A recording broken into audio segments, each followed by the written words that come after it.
German doctor असतो, तिचाही job चांगला असतो आणि त्यावेळेला तो तिला म्हणतो की त्याची सगळी फॅमिली मूळची इराणची, तर माझ्या सगळ्या फॅमिलीला भेटायला आपण इराणमध्ये जाऊया, तिकडे 15 दिवस राहूया आणि परत येऊया, अशा बोलीवर तिला तिथे घेऊन जातो. आणि तिथे गेल्यावर 15 दिवसानंतर तो तिला सांगतो की आता तू जन्मभर इथंच राहायचं, समजलं, तू आता इराण सोडून कधीच जायचं नाही, मरेपर्यंत इथंच राहायचं. बेट्टी महमूदी आणि तिचे पती डॉक्टर सय्यद बोजोर्ग महमूदी, त्यांना मुडी हे इथं टोपण नाव केलेलं आहे. हे अमेरिकेतून इराणला आले ते आपल्या कुटुंबियांना भेटण्याच्या निमित्तानं. त्यांच्यासोबत त्यांची 4 वर्षाची मुलगी महातोब सुद्धा होती. इराणमधील गलिच्छ राहणीमानाची बेट्टीला घृणा वाटली.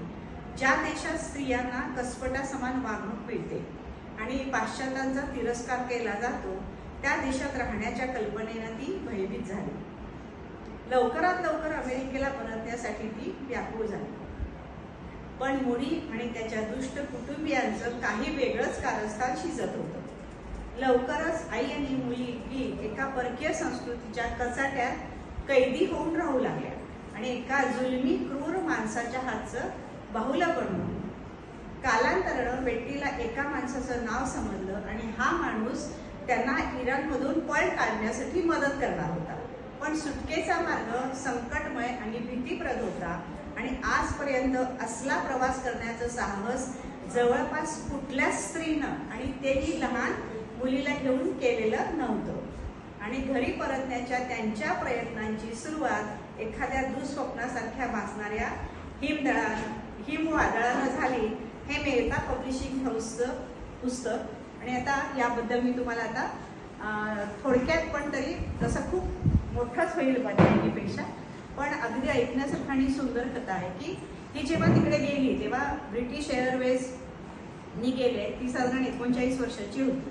तर तिथे पोचल्यानंतर त्यांना काय सांगितलं तिला की आता इराणमध्ये आल्यानंतर हा तुझा अमेरिका विजा जो आहे, पासपोर्ट जे काय आहे आणि त्या मुलीचं ते सगळं, तर इथे आपण परकी आहोत आणि ते आपल्याला इथे काहीही करू शकतात, तर तू पहिल्यांदा त्याचा मेहुणा आलेला असतो घ्यायला आणि त्याच्याकडं आपण सगळं सुपूर्द करून टाकूया, तो व्यवस्थित ठेवेल आणि जाताना आपल्याला देईल.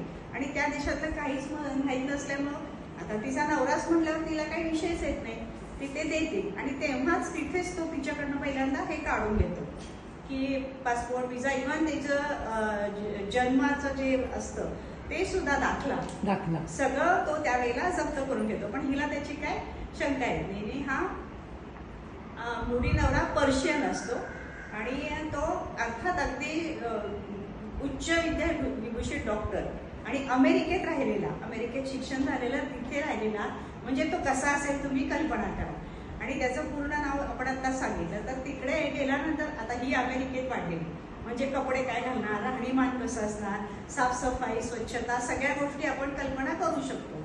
आणि इराणमध्ये गेल्यानंतर तिला पहिल्यांदाच तो सांगतो की इथं ते चादोर म्हणतात त्याला, म्हणजे बुरखा जो घालतात अंगरखा सहित, वरपासून डोक्यापासून खालीपर्यंत घालतो, अगदी गोळदार, आणि फक्त इथं डोळ्याच्या इथं आणि तोंडाच्या इथं ते उघडं असतं तेवढं. तसं तुला इथं कंपल्सरी घालावं लागणार आहे आणि तिलाच नाही तर मुलीला सुद्धा. आणि जर ते इथून तुम्ही घातलं तर ते मफलर म्हणतात त्याला, रुझारी म्हणतात, तर ते तुम्हाला कंपल्सरी इथं आहे आणि ते तुला घालावंच लागेल.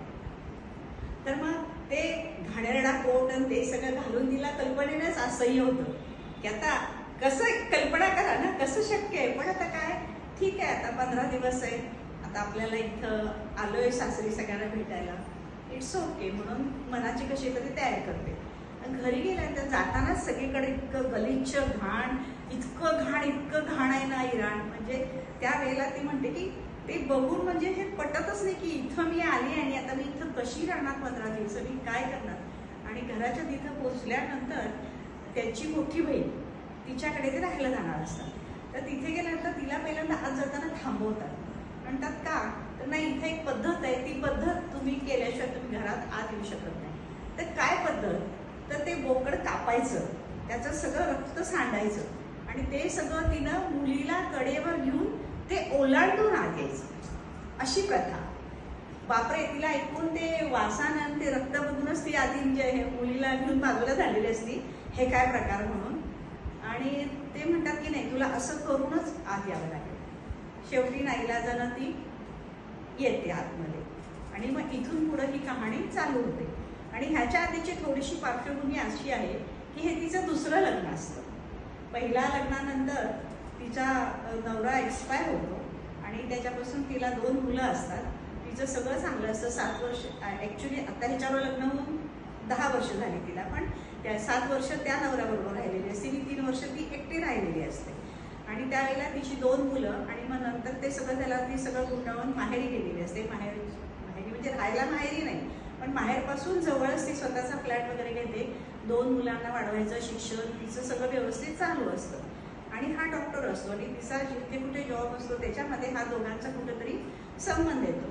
आणि 3 वर्ष दोघं एकमेकांना छान ओळखत असतात. आणि त्यावेळेला तो अमेरिकेतला फेमस डॉक्टर म्हणजे तो चांगलाच होता. त्याची कमाई चांगली, सगळं चांगलं. त्यामुळे दोघांचं एकदम ट्युनिंग छान जमलं.